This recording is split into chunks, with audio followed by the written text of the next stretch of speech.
Lembaga Anti-Doping Indonesia, dan Board Member Southeast Asia Regional Anti-Doping Organization. Dengan pengalaman klinis, akademik, dan organisasi yang luas, beliau menjadi salah satu tokoh penting dalam perkembangan kedokteran olahraga di Indonesia.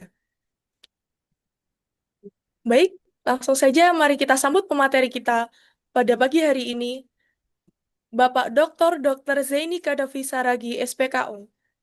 Waktu dan tempat kami persilahkan. Terima kasih, eh, Anissa. Sebelumnya saya sampaikan terima kasih kepada Pak Kaprodi, Pak Dr. Osa Maliki, demikian juga kepada panitia, seluruh panitia yang telah mengundang saya untuk sharing pada pagi hari ini ya. Untuk mempersingkat waktu, saya share PowerPoint saya boleh ya? Baik, Bapak, diperbolehkan.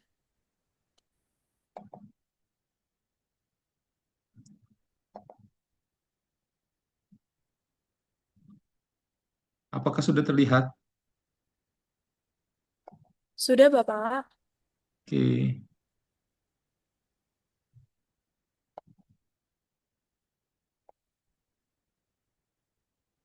Oke, saya akan mulai. Assalamualaikum warahmatullahi wabarakatuh. Pagi ini kita akan membahas tentang holistic wellness ya. Harapannya kita sesudah sesi sharing ini bahwa mahasiswa dapat memahami konsep holistic wellness secara komprehensif, termasuk bagaimana menerapkannya pada diri sendiri maupun dipakai nanti pada saat sesudah menyelesaikan pendidikan. Nah, sebelum kita lanjut ke eh, lebih mendalam, secara umum definisi wellness itu eh, bermacam-macam kalau kita lihat dari berbagai kepustakaan gitu ya. Tapi secara umum ada 8 dimensi dari wellness, itu dimulai dari intelektual, emosional, environmental, occupational, finansial, spiritual, sosial, dan fisikal. Jadi ada 8 dimensi wellness ini yang umumnya dipakai orang pembagiannya gitu ya. Dari 8 ini, kalau kita buat lebih sederhana, mengerucut lagi, kita bisa bagi menjadi 3 komponen. Yang pertama adalah komponen fisik, komponen tubuh, itu body. Yang kedua, komponen spiritual. Dan yang ketiga, komponen mind atau akal, ya, pemikiran. Jadi ada 3 komponen ini yang harusnya bisa balance. Kalau tidak balance, nah itu kita tidak akan wellness namanya. Nah, sebelumnya kita supaya sama persepsinya terhadap wellness ini, kita sering lihat tuh ya, di mana-mana ada wellness dan sebagainya tadi yang ini tadi ya, eh, di hampir setiap tempat ada bisnis yang menyebutkan dirinya wellness. Jadi macam-macam sekali definisinya gitu. Nah, kita fokus di yang tadi ini body, spirit, and mind, khususnya di body karena sesuai dengan apa namanya eh, kekhususan ilmu kita gitu ya. Kita kan bagian fisik ya jasmani. Jadi di body ini. Nah, apa sih eh, definisi wellness dari physical body tadi? Di sini saya membuat gradasi kondisi manusia. Biasanya kita itu ada di sehat, ya kan? Kalau kita tidak sehat, jatuhnya jadi sakit.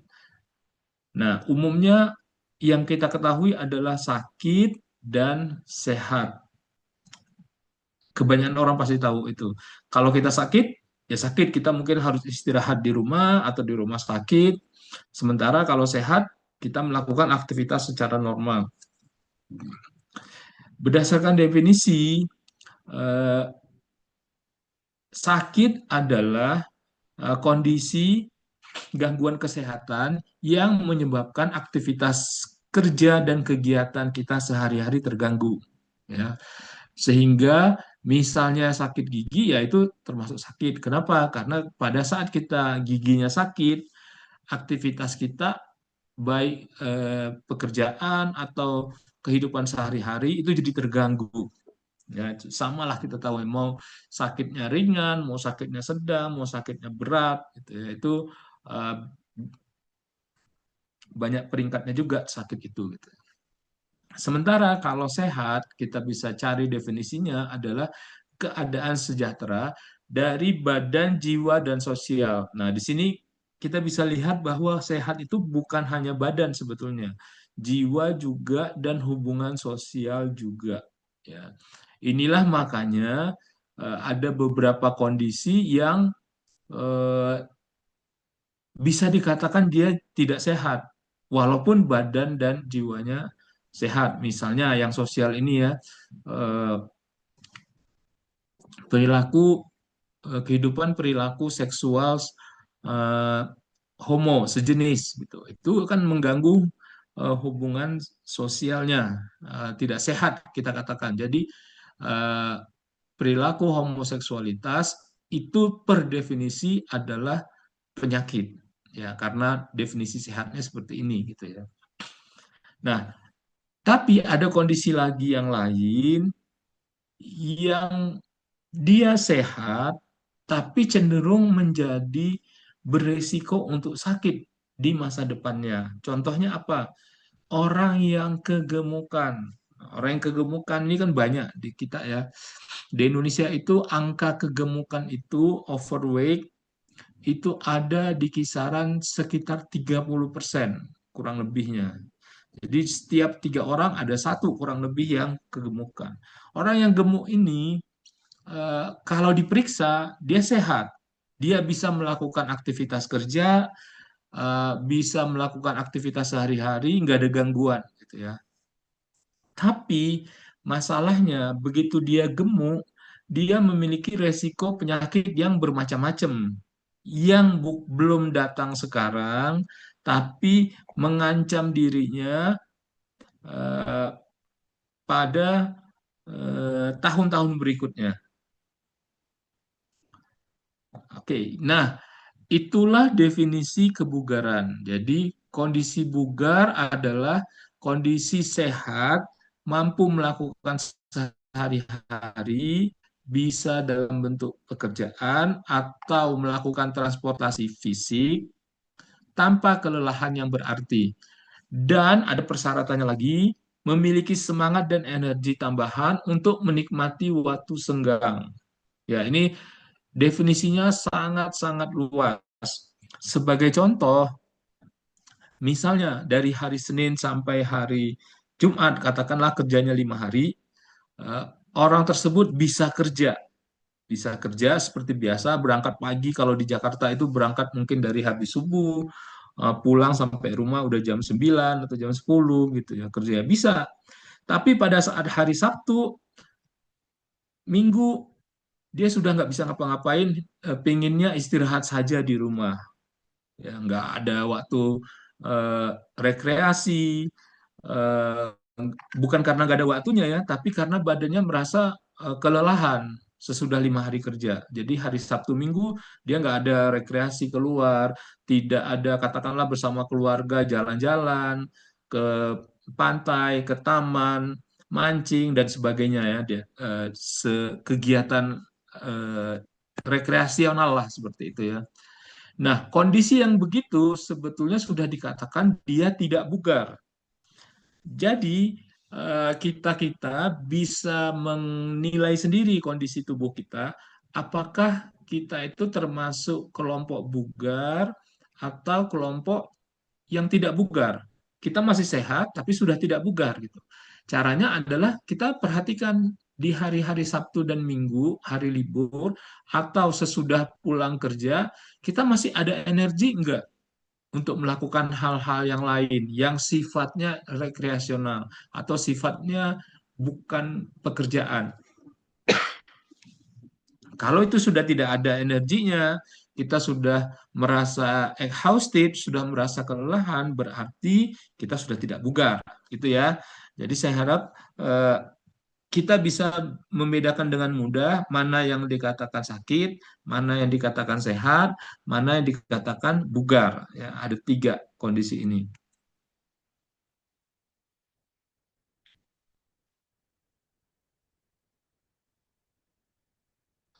Nah, kebugaran tadi itu eh, bisa kita bagi menjadi dua. Yang pertama adalah yang terkait dengan kesehatan, ini yang health ya. Yang kedua adalah yang terkait dengan keterampilan, skill. Ada dua jadinya, kebugaran fisik yang kita tadi kan dibagi tiga tadi ya, fisik, eh, spirit sama jiwa tadi ada tiga. Jadi kita bahas yang fisiknya aja. Fisiknya itu kebugarannya ada dua, satu yang terkait kesehatan, satunya lagi yang terkait keterampilan. Nah, kita akan lihat satu persatu. Kebugaran yang terkait dengan kesehatan itu ada empat, ya. Yang pertama body index, yang kedua denyut jantung, yang ketiga otot, yang keempat fleksibilitas. Jadi kebugaran di badan kita itu bisa dinilai dari empat parameter ini, ya. Kalau kita dikatakan menua, artinya keempatnya ini mulai berkurang fungsinya. Ya, satu, dua, tiga, empat ini mulai berkurang fungsinya. Itu kita dikatakan sudah menua. Sebaliknya skill related itu apa? Skill related itu adalah eh, parameter-parameter fisik atau tubuh yang kita temukan pada atlet. Misalnya apa? Misalnya eh, kecepatan lari, eh, kekuatan agility-nya, keterampilan agility dan sebagainya. Yang sifatnya bermacam-macam, berbeda-beda antara cabang olahraga satu dengan cabang olahraga yang lain. Nah, karena kita di sini berbicara terkait wellness yang sifatnya terkait dengan individu atau personal, bukan atlet ya. Kita akan membahas bagian health relatednya ini gitu ya. Oke, yang pertama kita kan tadi ada empat, kita akan bahas satu persatu ya. Yang pertama adalah eh, body index. Body index itu adalah kondisi badan kita. Jadi secara umum badan kita itu terdiri dari tiga komponen. Yang pertama adalah komponen air. Itu yang paling banyak, bisa sampai 30% airnya, bahkan bisa lebih. Eh, Perempuan lebih banyak eh, airnya daripada laki-laki gitu ya. Selain air apalagi ada lemak. Nah, lemak bisa berapa persen juga. Selain lemak apalagi yang bagian terbanyak ketiga adalah otot. Ya, jadi ada tiga yang komponen utama di dalam badan kita. Yang pertama air, yang kedua lemak, yang ketiga otot. Antara lemak dan otot tergantung orangnya. Ada yang lebih banyak ototnya, ada yang lebih banyak lemaknya. Itu tergantung masing-masing orang gitu ya.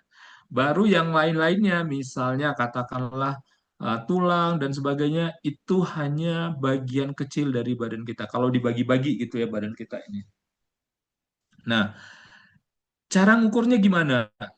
Cara ngukurnya ada beberapa cara. Yang paling sederhana cara ngukurnya adalah dengan mengurangkan 100 dari tinggi kita. Jadi kalau misalnya 167 tingginya, berarti berat idealnya harusnya adalah 87 kilogram. Gitu ya. Tapi itu adalah eh, cara atau rumusan yang paling sederhana. Tidak bisa menggambarkan dengan jelas seperti tadi yang saya sebutkan, cairan, lemak, dan otot. Nggak bisa gambarkan ini. Dia cuma menggambarkan proporsi tinggi dengan berat badan. Ya. Di atas rumusan yang tadi ada lagi yang rumusan yang banyak dipakai umum, itu namanya BMI, Basal Metabolic Index, atau bahasa Indonesianya indeks massa tubuh. Jadi rumusnya adalah berat badan dalam kilogram dibagi tinggi badan dalam meter dikuadratkan. Ada angka-angkanya yang seperti ini. Nah, kalau kita hitung, kita ada di mana nih? Kalau misalnya dia ada di 18,5 sampai 22,9, ini adalah fit, bugar ya tadi ya. Kalau yang di bawahnya atau di atasnya itu yang tidak fit. Dia bisa jadi sehat, tapi dia tidak fit. Yang ini dua ya. Oke. Tapi rumusan ini pun masih tidak terlalu tepat. Kenapa? Kita ambil contoh misalnya orang yang rajin eh, pergi ke gym, ya rajin pergi ke gym, rajin olahraga, bodybuilding atau apa, mereka itu beratnya akan berat sekali. Sementara badannya sebetulnya atletis. Kalau dimasukkan rumus ini, dia bisa dapat angka di atas 25. Nah, walaupun dia di atas 25, padahal kan dia fit, ya. Cuma rumus ini memang memiliki keterbatasan, hanya bisa dipakai di populasi normal atau populasi yang bukan atlet, gitu ya, untuk menggambarkan body index-nya. Nah, karena tadi itu nggak bisa dipakai sebagai acuan, yang tadi rumus BMI itu, kita pakai yang lebih tepat itu namanya persen lemak tubuh atau body fat percentage yang ini ya. Nah, eh, kalau kita bisa lihat eh, ada beberapa gambar di sini yang saya sampaikan ini, saya tampilkan. Masing-masing gambar ini persen lemaknya itu berbeda-beda. Ya. Jadi eh, kita harus menyadari gambar seperti ini ya, yang 3 sampai 4 laki-laki ini, 3 sampai 4% yang laki-laki kan kelihatan berotot gitu ya. Dia bisa kelihatan berotot gini bukan karena ototnya banyak, bukan, tapi karena lemaknya sedikit. Karena lemaknya sedikit, kulitnya itu jadi langsung di bawahnya itu adalah otot, sehingga bentuknya tercetak seperti ini. Sama yang perempuan ini juga begini ya.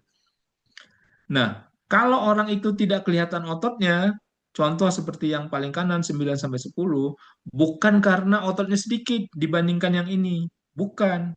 Tapi yang berbeda itu dari mereka ini adalah persen lemaknya. Jadi itu ya harus kita pahami ya. Sehingga orang-orang yang gemuk seperti ini, contoh yang bapak-bapak yang di bawah 20 sampai 22% atau 30 sampai 32%, mereka berdua ini bukan ototnya nggak ada ya. Ototnya ada, banyak juga, cuma lemaknya lebih banyak lagi, sehingga si ototnya itu ketutup. Nah, gitu ya. Sama kasusnya antara laki-laki dan perempuan. Kenapa ditampilkan gambar ini? Karena kalau kita mau menilai diri kita, saya persen body fat-nya berapa ya? Nggak ada hitungannya. Kalau kita mau ukur, kita harus menggunakan alat. Alatnya itu apa? Kalau misalnya di yang paling murah alatnya ada namanya timbangan yang body fat, yang dia kita naik di timbangan itu, terus atasnya kita memegang timbangannya gitu ya, ada elektrodanya, kita pegang nanti keluar persen body fatnya berapa gitu ya. Kalau nggak ada alat itu caranya gimana? Caranya pakai cermin. Jadi kita berdiri di cermin, di depan cermin, kita perhatikan badan kita cocokkan dengan gambar ini. Jadi kalau kita cocokkan gambar kita, oh Saya gambaran badannya ini, gambaran perutnya atau pinggangnya seperti ini. Berarti saya persen lemaknya ada di antara katakanlah 20 sampai 22%. Atau saya di antara 30 sampai 32%. Nah, gitu ya. Kalau yang laki-laki. Sama juga yang perempuan juga demikian ya. Maaf. Nah, yang perempuan juga gitu, berkaca di cermin, lihat di sini. Dia ada di posisi mana, gitu ya. Nanti angkanya persentase itu kita masukkan tabel seperti ini yang di atas. Kita bisa tahu kalau misalnya persennya di atas 24, nah ini udah obesitas. Kalau di atas, kalau laki-laki mau dikatakan fit, dia harus di antara maksimalnya 17. Nah, gitu ya. Kalau perempuan 24. Kita bisa lihat di sini secara jenis kelamin perempuan itu lebih banyak mengandung lemak dibandingkan laki-laki gitu ya. Sangat berbeda banyaknya. Makanya cenderung perempuan itu tidak terlihat ototnya ya. Oke ya. Eh, Nanti dicatat aja dulu ya kalau ada yang akan ditanyakan atau akan dikomentari, kita diskusikan nanti di akhir presentasi. Itu tadi yang body image ya. Yang kedua adalah heart rate atau denyut jantung. Oke. Denyut jantung ini bagaimana kita bisa dikatakan apa namanya? Badan kita atau fisik kita itu fit atau enggak? Caranya adalah dengan menghitung denyut jantung pada saat istirahat ya. Jadi dihitung pada saat kita istirahat, misalnya baru bangun tidur pagi, atau kalau misalnya udah siang kita duduk dulu, nggak ngelakuin sesuatu apapun, sekitar 3 menit, baru kemudian nadi kita dihitung. Cara hitung nadi seperti ini, ya. Nah, dihitunglah dia. Kita cocokkan dengan umur kita, ya, dicocokkan dengan umur. Berapa hitungannya?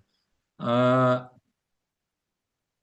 Silahkan mungkin teman-teman di sini bisa sambil mendengarkan paparan saya, bisa menghitung nadinya masing-masing, terus dicocokkan ke tabel ini, gitu ya. Ini di umur kita di umur berapa? Mungkin kalau mahasiswa ada di rentang 18 sampai 25 gitu ya. Nah, hitunglah berapa nadinya. Kalau nadinya itu ada di eh, 80, berarti dia di bawah rata-rata. Ya, jadi supaya eh, dikatakan fit, nadinya itu harus antara 70 sampai 73. Bisa ya. Ini namanya nadi istirahat. Oke. Selain nadi istirahat, ada lagi yang namanya nadi maksimum. Kalau nadi maksimum itu ada rumusnya namanya 220 kurang umur. Ini rumusnya. Nadi maksimum HR max. Kalau yang bawah ini nadi istirahat. Ya, berbeda ya. Oke, kita lanjutkan.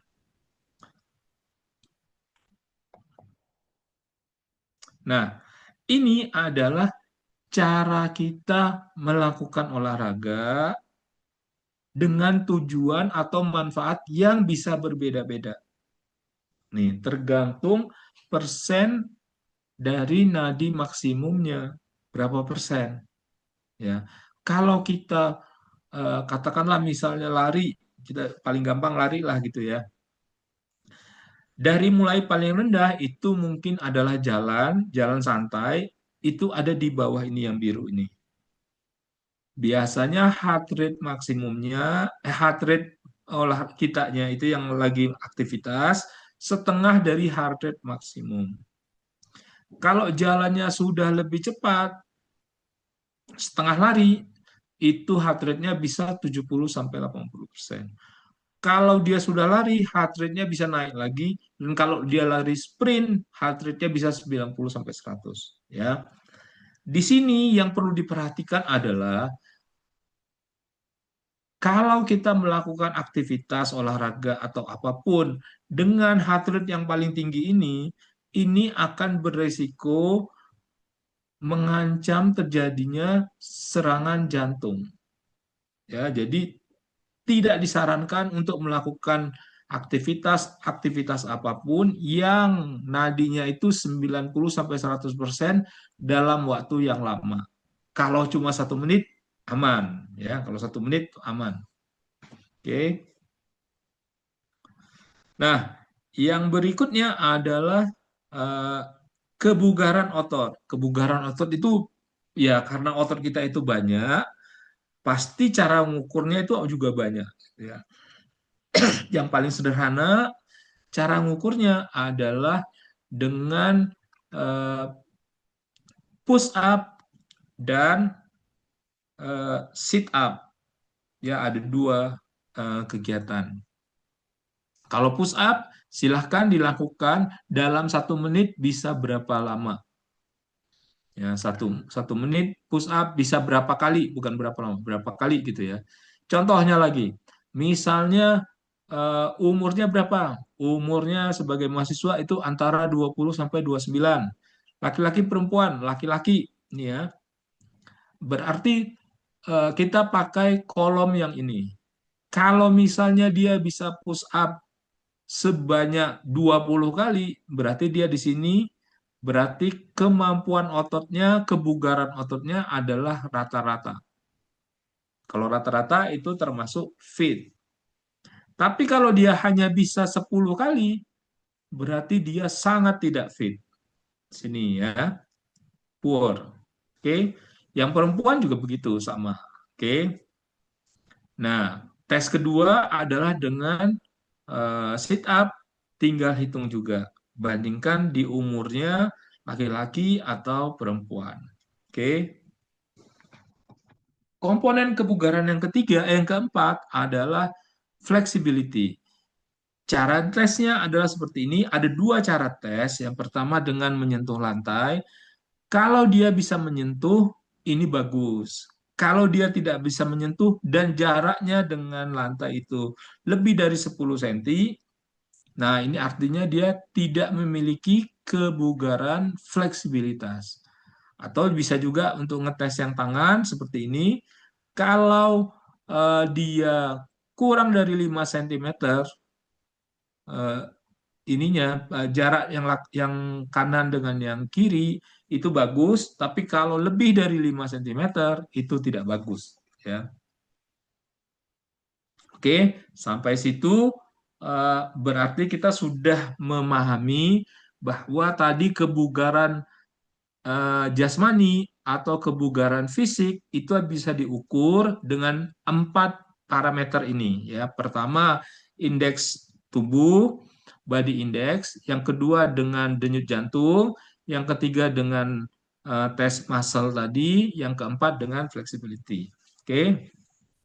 Nah, untuk kita menjaga tubuh kita agar tetap sehat, kita harus menjaga makanan kita, ya. Zaman dulu ketentuan makan itu bentuknya seperti ini, piramida makanan namanya. Jadi yang paling bawah ini yang paling banyak, terus makin ke atas makin sedikit, gitu ya, grup makanannya.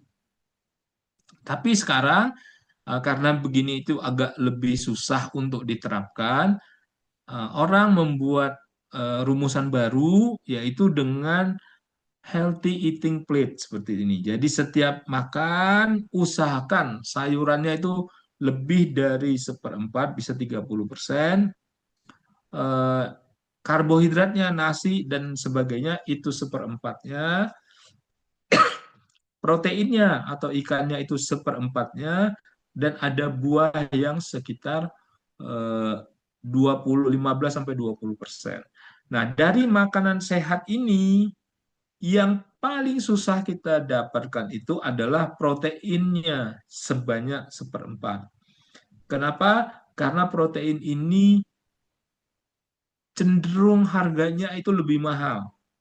Ya, jadi kalau kita pakai rata-rata di Indonesia, yang kita lihat banyak dimakan orang justru adalah nasinya banyak, proteinnya sedikit, sayuran kadang tidak terlalu banyak juga, dan buahnya kadang ada, kadang tidak. Jadi tidak sehatnya itu ada di situ gitu ya. Nah, kalau untuk aktivitas fisik ya, ini ada dua yang harus kita perhatikan. Satu adalah piramida aktivitas fisik. Di sini kita harus membagi kehidupan kita dalam 24 jam itu. Yang lebih banyak adalah yang bawah ini. Jadi bisa dengan berjalan, naik tangga dan sebagainya. Dan yang lebih sedikit harusnya yang paling atas ini duduk.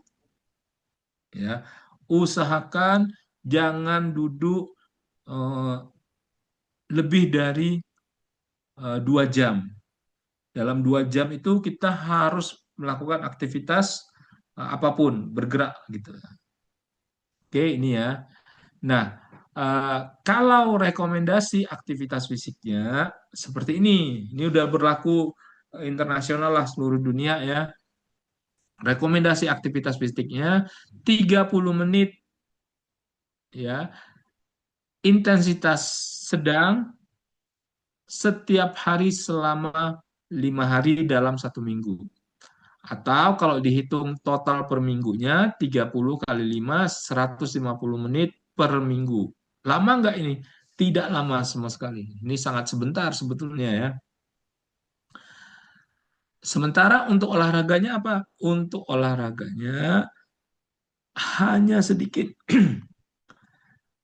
Hanya 2 kali dalam 1 minggu melakukan olahraga yang intensitasnya berat. Jadi tadi di atas ini ya, boleh dilakukan apa namanya, hmm,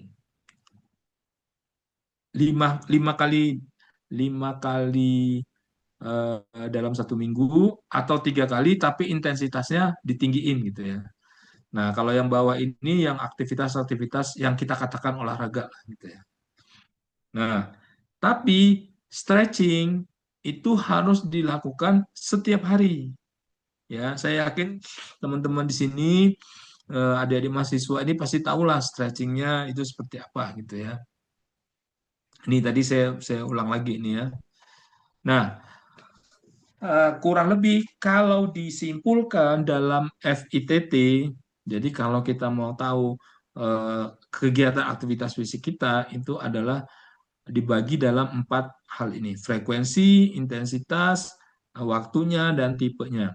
Jadi yang perlu dilakukan 3 sampai 7 kali seminggu dengan intensitas 50 sampai 90 maksimum heart rate, denyut jantung maksimum. Waktunya sekitar 30 sampai 60 kali menit per sesi, bisa 30 menit ya. Yang tipenya itu aerobik, termasuk di dalamnya jalan cepat atau jogging ya. Sementara untuk olahraga yang dalam tanda kutip olahraga beneran yang sampai keringatan itu cukup 2 sampai 3 kali per minggu ya. Satu sesinya sekitar 15 sampai 30 menit itu udah cukup. Nah, yang perlu setiap hari adalah stretching yang perlu dilakukan gitu ya. Oke. eh, Lanjut kita sebagai mahasiswa PJKR, apa namanya? eh, Kita wajib mempraktekkan apa ilmu yang ada di kita pelajari di kampus tadi itu dengan berbagai macam cara sebagai agen perubahan di masyarakat gitu ya. Misalnya dengan menjadi eh, kalau ambasador ini istilahnya menjadi influencer, dalam tanda kutip influencer di dunia nyata lah gitu ya. Maksudnya secara offline. Misalnya kita membuat eh, lomba tes kebugaran di kampus, misalnya ini ya. Dan macam-macam yang lain lah. Termasuk di dalamnya mengajarkan itu ke mahasiswa-mahasiswa angkatan yang baru masuk, mahasiswa-mahasiswa junior gitu ya. Ini sebagai influencer. Yang kedua, kita harusnya mulai membina network yang terkait dengan aktivitas fisik atau olahraga ya. Dan yang ketiga, kita bisa ikut bergabung dengan program-program di masyarakat yang sifatnya voluntary. Ya, misalnya ada kelompok lansia yang melakukan senam, misalnya macam-macam yang seperti itu gitu ya. Nah, yang satu yang harus kita perhatikan adalah bagaimana perkembangan teknologi dan inovasi. Nah, di sini saya ngebagi ada tiga perkembangan teknologi yang wajib kita ikuti. Yang pertama adalah yang sifatnya tools online. Ya, di dalam kalau kita pakai gadget Android, di dalamnya itu sudah ada itu banyak aplikasi-aplikasi yang bisa mendukung kebugaran fisiknya kita. Ada yang ini, contohnya Nike Training Club, Strong Live, Strava. Saya pasti teman-teman atau adik-adik ini pasti sudah kenal ini file apa namanya aplikasi-aplikasinya ini. Jadi usahakan yang seperti ini tuh ada di gadgetnya kita gitu, supaya kita bisa update dengan hal-hal yang eh, terbaru tentang kebugaran. Ya, yang kedua adalah sesuatu yang dipakai. Nah, ini dia. Umumnya misalnya yang sering dipakai adalah smartwatch. Di situ kita bisa lihat heart rate-nya kita, gitu tadi. Kita bisa lihat juga bagaimana heart rate kita itu berubah pada saat kita tidur dan bagaimana cara kita mengoptimalisasikan latihan kita, gitu ya. Dan yang ketiga, ya ini makin canggih lagi, ada beberapa aplikasi yang bisa memberikan kita motivasi untuk meningkatkan kebugaran fisik kita. Oke. Nah, berikutnya adalah karir. Karir sebagai lulusan dari eh, kita yang berprofesi sangat terkait dengan eh, kebugaran fisik itu sangat-sangat banyak ya. Bahkan bisa dikatakan profesi kita itu termasuk yang eh, tidak tersentuh oleh munculnya teknologi yang sekarang ada. Katakanlah misalnya sekarang udah banyak itu di aplikasi yang menampilkan atau memanfaatkan AI bisa menjadi personal trainernya kita gitu. Bisa ada seperti itu. Tapi tetap saja tidak bisa menggantikan personal trainer yang betul-betul ada di hadapan kita gitu. Kenapa? Karena dengan ada personal trainer kita bisa meningkat motivasinya, satu, yang kedua, setiap gerakan kita yang salah, dia bisa langsung lihat dan bisa koreksi gitu ya. Itu belum bisa digantikan oleh AI walaupun pada saat sekarang ya gitu. Nanti ya bisa jadi ya, cuma sekarang belum. Nah, ke depan kemana kita mengarahkan eh, karir kita bisa ada beberapa poin di sini. Yang pertama adalah yang terkait dengan wellness tadi, kebugaran ya. Nah, beberapa sektornya itu adalah yang menyajikan di sini kita bisa buat aplikasi sendiri yang bakal dipakai dengan klien-klien yang kita tangani ya. Bisa sangat mudah untuk ngebuatnya. Saya yakin teman-teman yang lagi kuliah akan membuat skripsi, sangat sering sekali membuat aplikasi-aplikasi yang bisa dipakai untuk eh, meningkatkan kebugaran klien atau orang. Sayangnya aplikasi ini jarang sekali yang dipakai sesudah tamat. Jadi hanya sebatas untuk membuat tugas akhir gitu. Jadi sebaiknya dimanfaatkan ini untuk digunakan sesudah kita lulus untuk membina karir kita gitu ya. Ini sangat menjanjikan. Kenapa? Karena tadi itu nih sesuai dengan perkembangan zaman, orang-orang juga lebih peduli terhadap kesehatan, semuanya FOMO kalau tidak mengikuti update untuk kesehatan atau kebugaran pada saat ini, gitu ya. Satu hal yang eh, akhir-akhir ini banyak merebak itu adalah pengembangan tempat kerja dari lulusan eh, kesehatan jasmani ini, yaitu yang terkait dengan kesehatan. Sampai saat ini kita masih belum bisa bergabung dengan erat. Kenapa? Karena secara eh, teknis pendidikan, pendidikan jasmani itu dan yang kawan-kawan yang lain belum termasuk prodi-prodi atau tenaga yang eh, berkecimpung dengan kesehatan sesuai dengan pengakuan pemerintah gitu ya. Jadi kita belum bisa disetarakan dengan perawat, belum bisa disetarakan dengan fisioterapi, padahal ilmunya sebagian itu ada yang sama, ada yang saling bersinggungan gitu ya. Sehingga kalau adik-adik sini mahasiswa nanti tamat, sesudah tamat mau bekerja di rumah sakit atau klinik atau yang sejenisnya, itu nggak bisa. Kenapa? Karena belum digolongkan sebagai profesi yang terkait kesehatan, gitu ya. Oke, sementara semestinya harusnya ya kelompok kesehatan jasmani ini harus ada di dalam salah satu layanan kesehatan. Nah, ini di sini nih.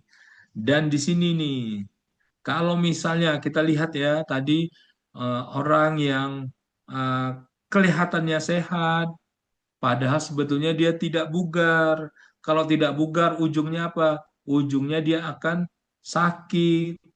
Nah, kalau begitu gimana caranya supaya dia nggak jadi jatuh sakit? Nah, belum ada nih, belum ada layanannya gitu ya. Kita pergi ke rumah sakit, nggak ada. Di puskesmas juga nggak ada. Orang diperiksa, kata dokternya ya sehat gitu. Padahal dia kegemukan, katakanlah seperti itu paling gampangnya gitu ya. Termasuk juga kelompok orang-orang yang udah sakit, tapi nggak bisa sembuh-sembuh. Contohnya apa? Diabetes, penyakit jantung. Nah ini nggak bisa sembuh. Dokter sudah bilang nggak bisa sembuh. Tapi banyak orang yang salah mengerti, dia pikir dengan memakan obat akan sembuh. Udah pasti nggak bisa gitu. Yang ada begitu makin lama penyakitnya, obatnya akan makin bertambah.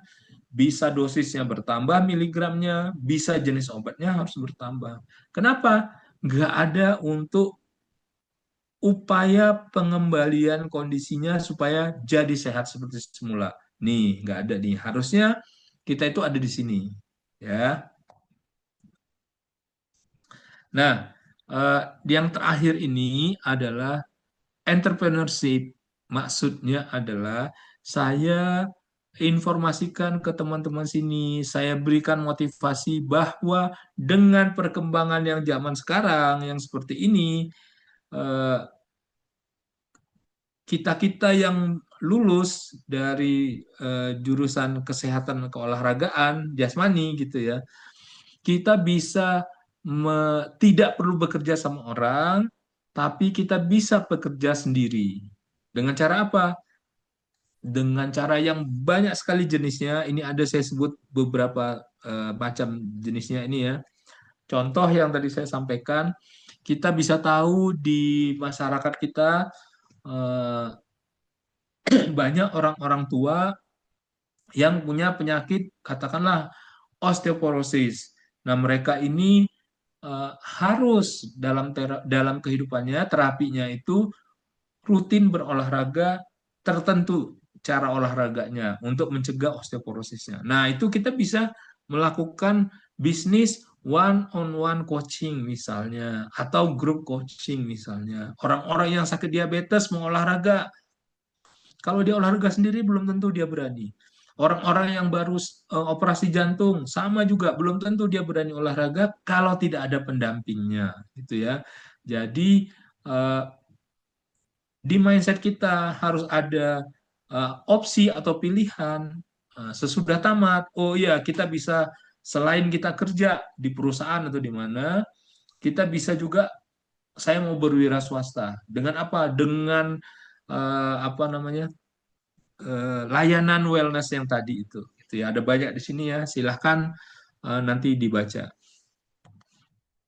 Oke, saya pikir itu saja yang dapat saya sampaikan. Ini adalah contoh bagaimana kalau kita mau wira swasta tadi, ruangannya itu tidak perlu besar-besar. Ya, ini mungkin ukuran eh, ruangannya sekitar 5 kali 3 meter, ya.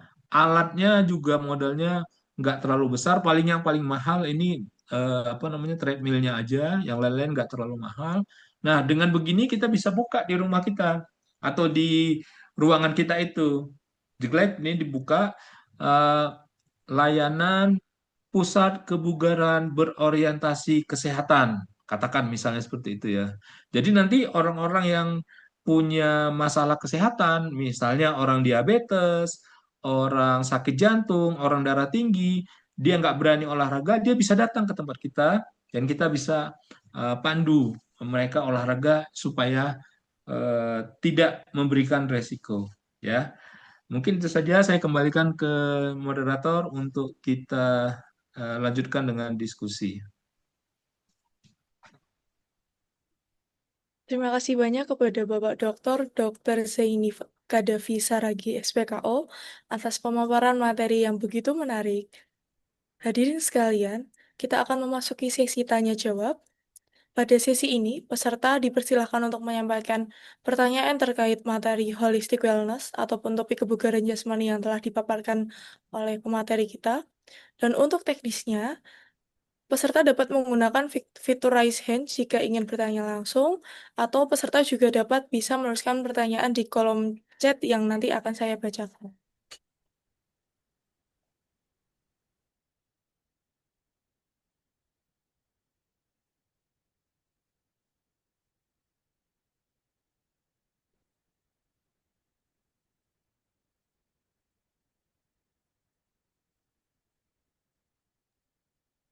Silahkan, Mas Damar Kara, di open mic ya, Mas.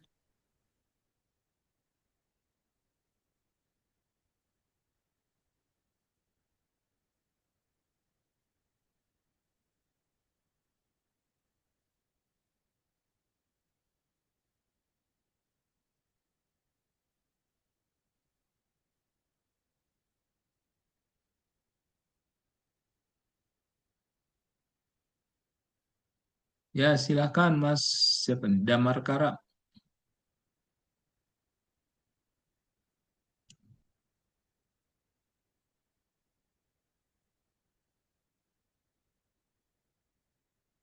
Masih off ya.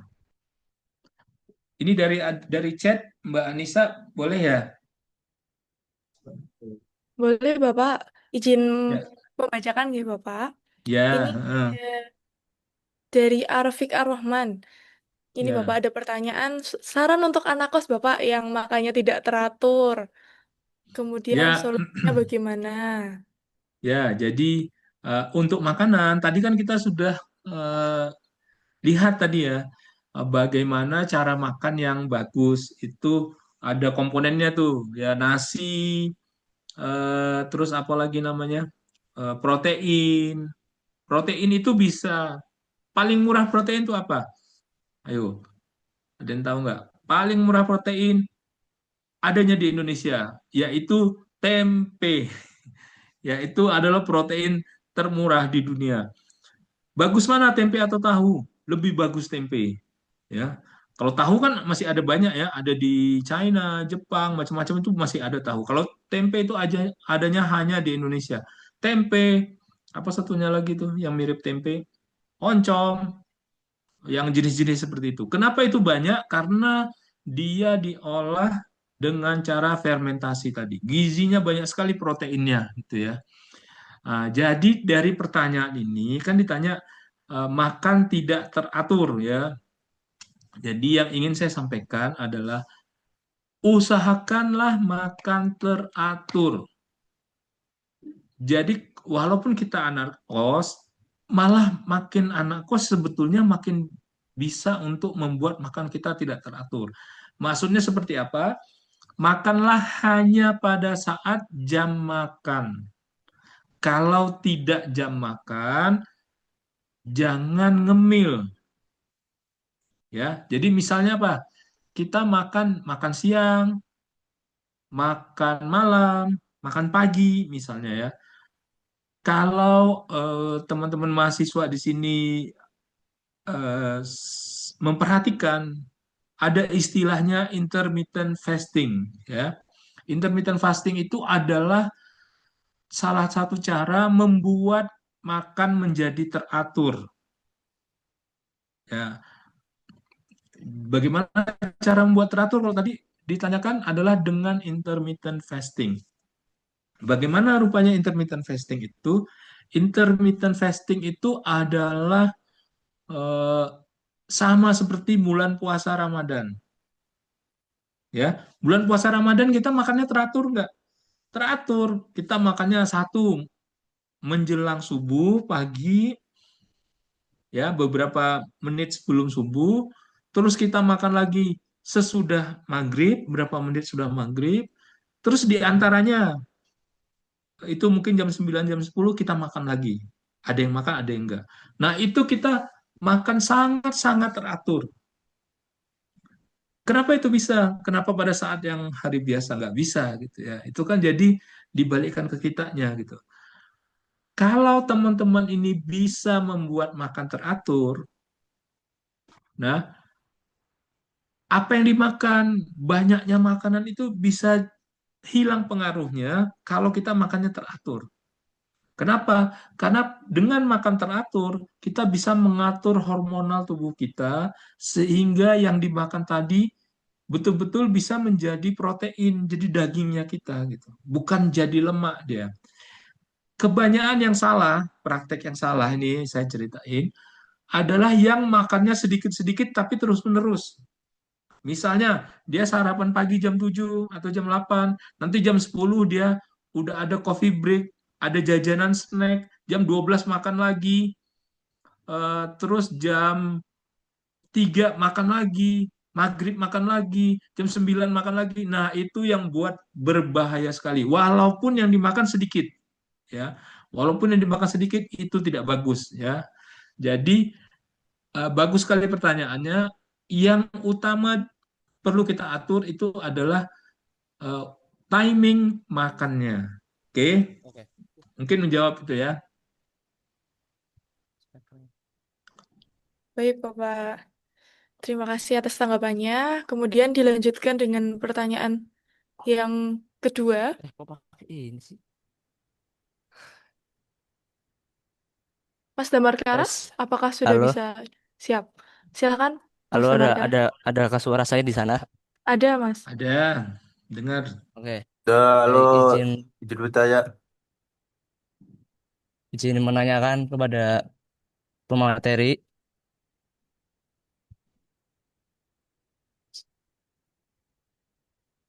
Ya, Pertanyaan saya, silakan. pertanyaan saya apa dampak penerapan dari desain besar olahraga nasional atau yang disingkat DPON terhadap tingkat kebugaran jasmani siswa sekolah di daerah tertinggal?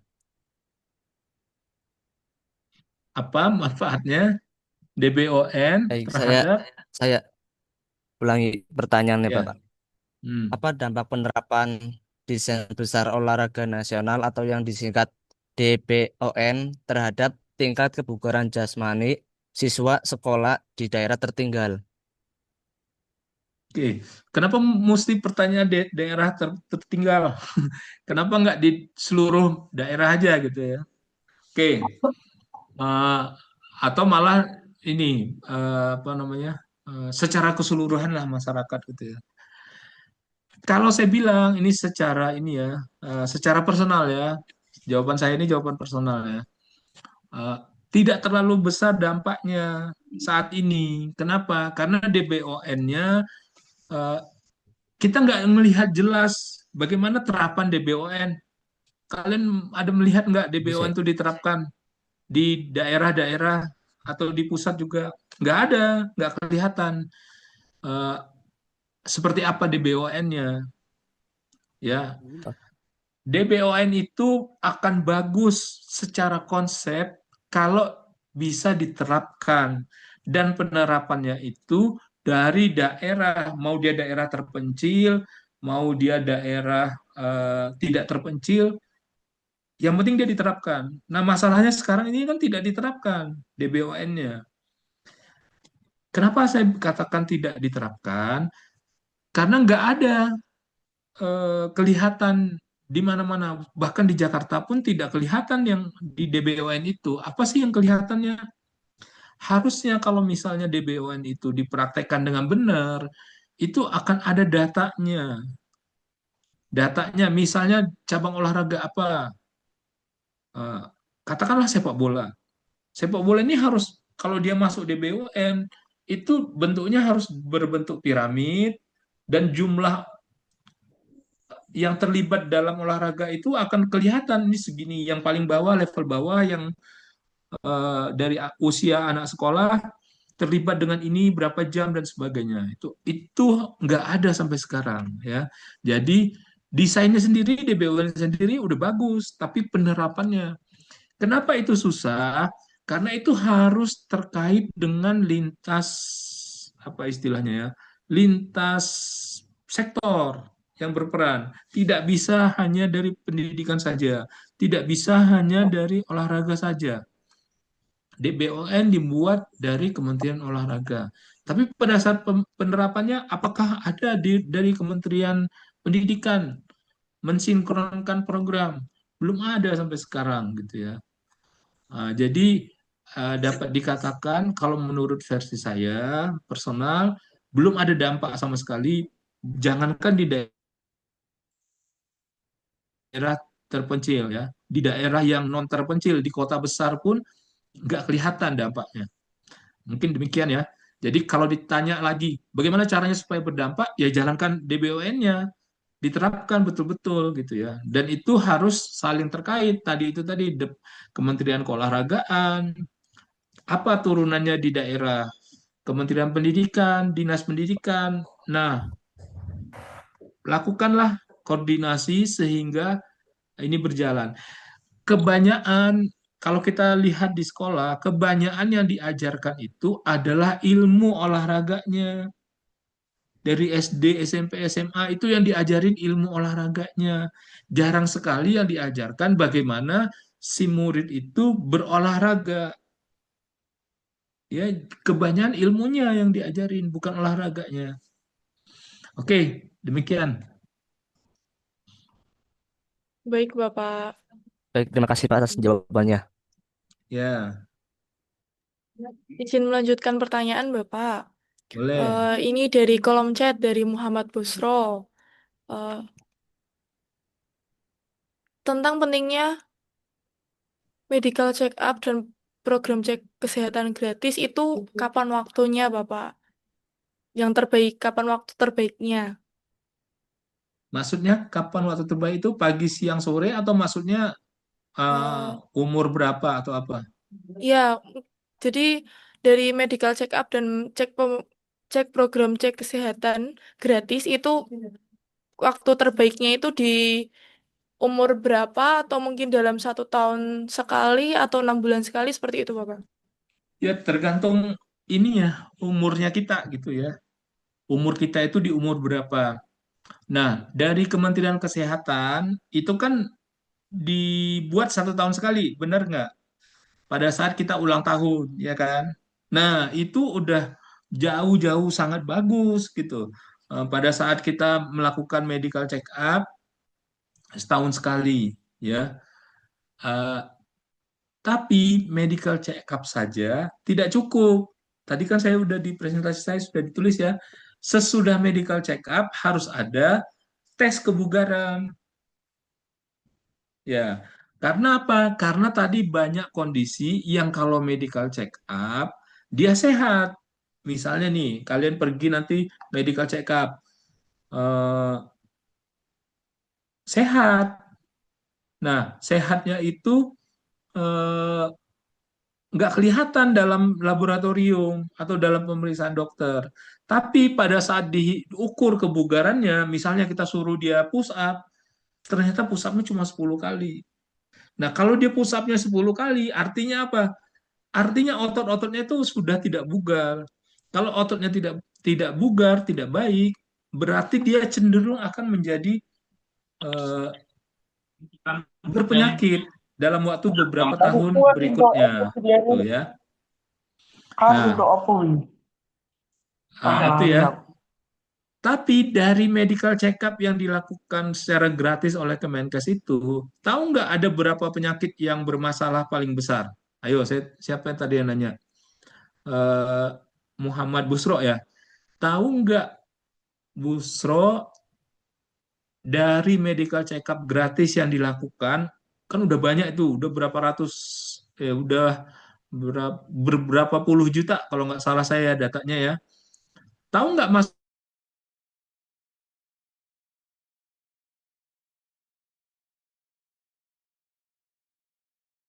masalahnya itu adalah pertama gigi,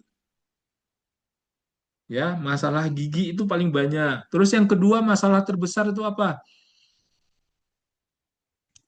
Stres, ya.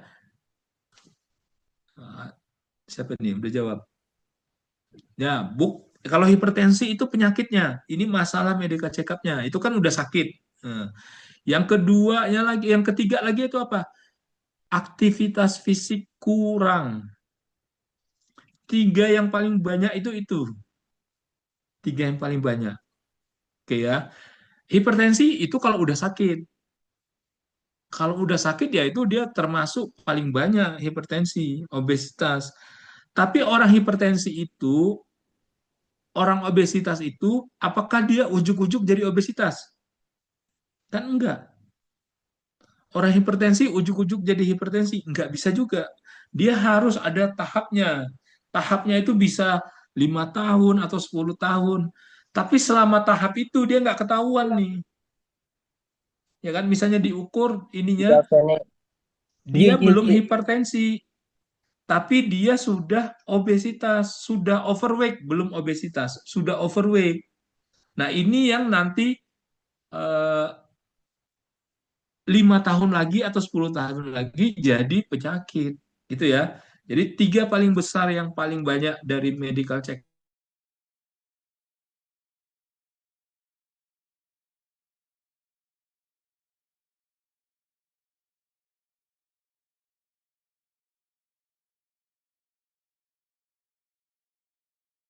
pemerintah itu secara gratis lagi ya.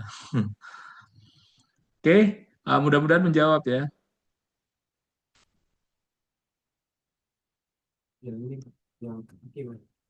Baik, Bapak. Terima kasih atas tanggapannya. Izin satu pertanyaan lagi, Bapak. Ini dari Ya, mahasiswa RPL PJKR, Bapak. Ini ada Mas Akil Ashar. Berat badan saya 90 kilo. Sering berusaha untuk menurunkan berat badan dengan cara fisik seperti lari, tapi seringkali fisik drop setelah 1 bulan. Akhirnya setelah sembuh dari fisik drop tersebut, itu memulai lagi dari awal. Pertanyaannya bagaimana pola menurunkan berat badan dengan cara berolahraga? Dan yang kedua, apakah dianjurkan sedot omak atau tindakan medis, Bapak? Mohon dijawab. ya pertama mahasiswa berarti masih muda ya. Oke. Eh, Pertama saya ingin sebetulnya ingin nanya nih, yang dimaksudkan fisik drop sesudah 1 bulan tuh apa ya? Bukannya orang kalau olahraga fisiknya malah makin bagus. Kalau fisiknya drop berarti kan olahraganya salah, itu ya. Jadi kalau bisa dijelasin di sini nih, maksudnya fisik drop itu apa gitu ya, di penjelasan ini. Oke, saya langsung jawab pertanyaannya. Satu, Bagaimana pola menurunkan berat badan dengan cara olahraga? Nggak bisa. Olahraga nggak bisa nurunkan berat badan. Ya, ini kesalahan paling sering di kita itu adalah menurunkan berat badan dengan olahraga. Bisa nggak? Nggak bisa. Ya, sekali lagi saya bilang nggak bisa. Kenapa nggak bisa? Karena olahraga itu hanya bisa bakar kalori sedikit, tidak banyak, dibandingkan dengan kita makan. Jadi kalau mau menurunkan berat badan, cara satu-satunya adalah dengan mengurangi makanan. Oke? Gimana tadi menurunkan berat badan? Cara satu-satunya adalah mengurangi makanan. Oke? Jadi olahraga itu fungsinya apa? Olahraga itu fungsinya merubah lemak menjadi otot. Sekarang pertanyaan saya, antara lemak dan otot, beratan mana? Lebih berat otot. Sehingga orang kalau olahraga, yang penting olahraganya benar ya. Orang nggak pernah olahraga, terus dia olahraga dengan cara yang benar, 1 bulan kemudian diukur timbangannya akan naik. Sesudah 1 bulan, pasti naik. Kenapa? Sekarang lemaknya berubah jadi otot. Ya, gitu ya. Pertanyaan kedua, apakah dianjurkan sedot lemak atau sedot lemak medis? Nah, saya nggak tahu ini, kamu tingginya berapa, BMI-nya berapa. Kalau belum BMI-nya luar biasa, misalnya kayak dulu yang ada di Bekasi itu ya, kalau kalian ingat ada anak di Bekasi yang beratnya sampai di atas 100 itu. Nah, itu harus sedot lemak, boleh. Kenapa? Karena kalau pakai cara natural, itu akan lama sekali baru bisa turunnya. Gitu ya. Mengenai berat badan ini, eh, nanti silahkan cari ya, silahkan cari sekitar bulan 11 ada viral itu di eh, internet ya, di sosial media viral. Viralnya tentang apa? Tentang influencer olahraga yang mencoba makan banyak sekali. 1 hari itu lebih 10.000 kalori. Oke, kenapa dia viral? Karena Ini sesudah 2 minggu ini kan. orangnya sakit dan akhirnya mati, meninggal. Ya, namanya dia bukan di Indonesia ya, ini di luar. Namanya Dimitri. Ya, silahkan nanti cari ada influencer kebugaran yang melakukan makan dengan sangat banyak kalorinya sampai 10.000 per hari, sesudah sekitar 2 minggu berat badannya naik 15 kilo, tapi tiba-tiba dia kena serangan jantung dan meninggal. Itu ya. Jadi saya ulangi lagi bahwa eh, apa tadi namanya? Untuk menurunkan berat badan tidak bisa dengan olahraga, tapi harus dengan mengurangi makanan. Ya, silahkan nanti dilihat lagi. Kalau kita minum 1 teh botol, teh yang di dalam botol itu ya kan ada pucuk harum atau apa macam-macam mereknya ya gitu ya. 1 botol itu kalorinya berapa? 1 botol itu kalorinya itu hampir 500 kalori. Itu minumnya kita paling nggak nyampe 2-3 menit juga habis. Nah sekarang kalau ngebakar yang kita minum yang 500 kalori itu kalau pakai jogging berapa lama joggingnya? Bisa berjam-jam. Nah itulah ya, jadi tidak bisa pakai olahraga. Olahraga itu hanya merubah lemak jadi apa namanya eh, otot. Nah ini si Akil Azhar udah jawab nih, sakit karena kecapean. Ya berarti kamu olahraganya salah. Ya, kalau kita olahraganya benar, sesudah olahraga itu tidak capek.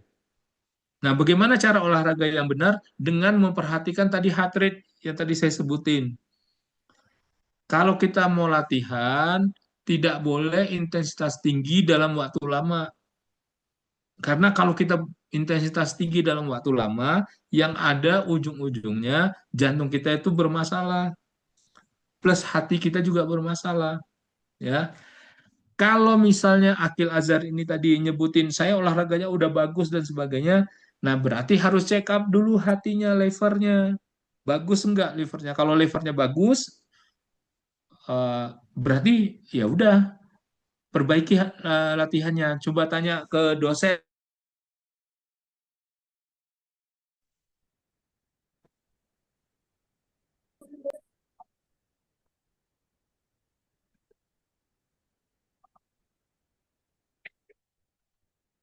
Gampang capek, ya berarti harus disembuhin dulu hatinya. Oke, itu ya.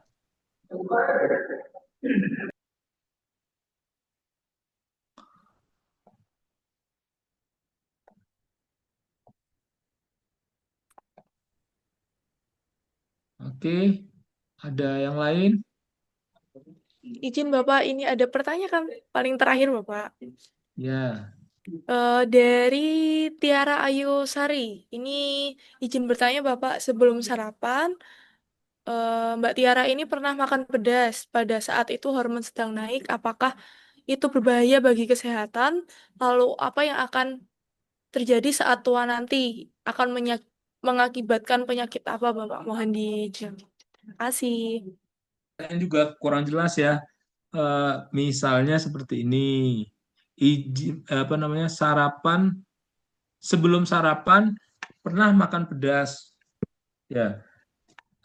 Saat itu hormon sedang naik. Maksudnya hormon sedang naik itu apa?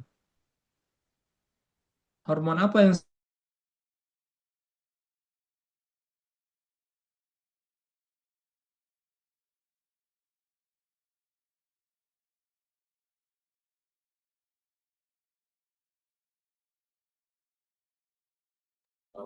Hormon sedang naiknya itu sedang haid, Bapak. oh sedang haid? Ya. Nah, jadi yang pertama, eh, pada saat kita sedang menstruasi, eh, tidak ada kaitan secara langsung dengan kondisi lambung. Ya, ini saya sampaikan dulu, tidak ada kaitan langsung orang yang haid itu dengan kondisi lambung. Jadi nggak ada pengaruh gitu ya.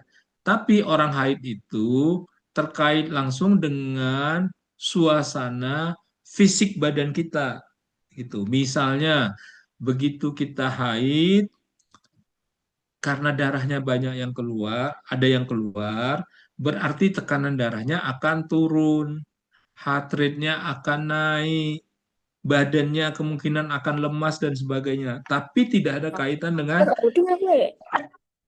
lambung, gitu ya. Nah, tapi di sini disebutkan sebelum sarapan makan pedas. Nah, ini yang nggak bagus. Kenapa? Kalau kita belum sarapan dari semenjak bangun tidur, belum ada yang dimakan, artinya lambung kita itu sedang kosong. Kalau lambung kita sedang kosong, lambung itu pH-nya rendah atau dia kondisinya asam. Kalau itu ditambah dengan yang pedas-pedas lagi, lambungnya itu akan lebih teriritasi. Kalau lambung teriritasi, jadinya apa? Jadinya kalau yang di masyarakat dikenal dengan nama penyakit sakit lambung. Ya, kalau itu terus-terusan terjadi gimana? Ya, jadinya sakit lambungnya kronis, lama-kelamaan bisa luka. Kalau lukanya dibiarin terus segala macam, ya sampai muntah-muntah atau apa, bahkan lambungnya bisa bocor, bisa berlubang gitu ya. Jadi itu, dan apakah berbahaya bagi kesehatan untuk masa tua itu nggak ada hubungannya ya. Kalau memang sakit ya sakit di saat itu juga gitu, bukan nanti penyakitnya disimpan untuk masa depan gitu, bukan. Mudah-mudahan menjawab ya. Delok endi delok. Endi ora iso ndang belakang. Trump. Baik, Bapak. Terima kasih atas penjelasannya dari beberapa pertanyaan yang sangat informatif, Bapak. Baik, karena waktu kita terbatas, maka sesi tanya jawab saya akhiri sampai di sini. Pendekatan menyeluruh untuk kebugaran jasmani menyajikan kerangka komprehensif yang menggabungkan aspek ilmiah kebugaran, pola hidup sehat, dan peluang karir atau entrepreneurship di sektor wellness.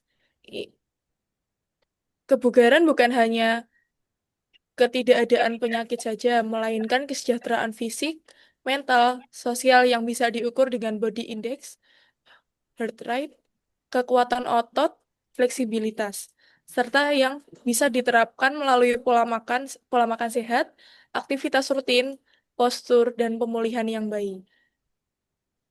Terima kasih kepada seluruh peserta yang telah aktif bertanya, dan terima kasih juga kepada Bapak Dr.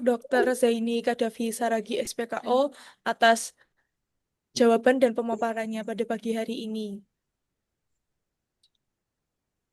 Eh, Bapak izin, Ya, dan teman-teman semuanya, izin kita foto bersama terlebih dahulu nih Bapak.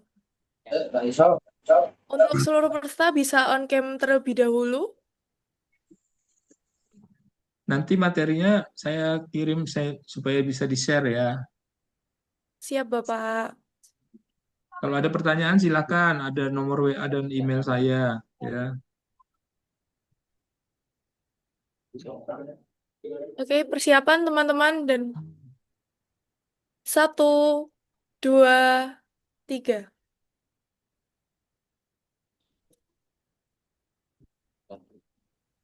Slide berikutnya. Persiapan 1, 2, 3. Sekali lagi Bapak dan teman-teman, mohon on cam semuanya. 1, 2, 3.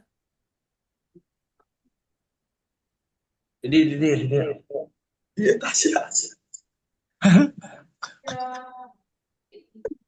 Baik, Bapak, Ibu, dan teman-teman mahasiswa sekalian, kita telah sampai pada penghujung seminar pada pagi hari ini.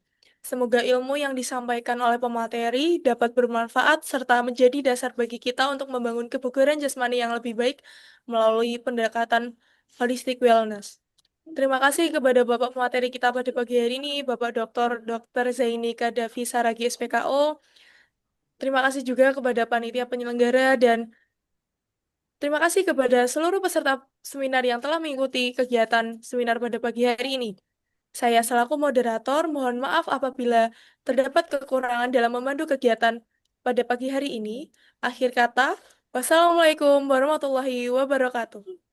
Waalaikumsalam. Waalaikumsalam.